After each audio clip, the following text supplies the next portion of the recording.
Bigyan mo lang yung akin kay Antonio.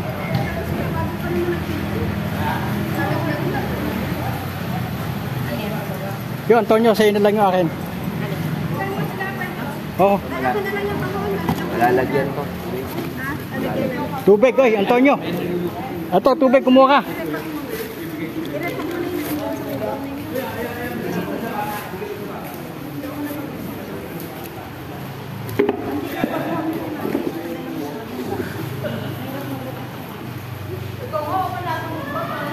Ayun na, bigyan mo sila kayo, bigyan mo sila kayo kasama.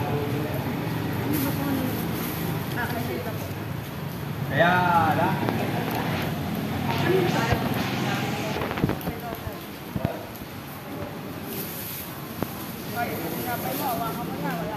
Really? Yung nasa kubo, ipasok mo sa loob ng bahay para makikita ko. Yung nasa kubo, kaya ipasok mo sa loob ng bahay. Nasa kalan. Ganito ako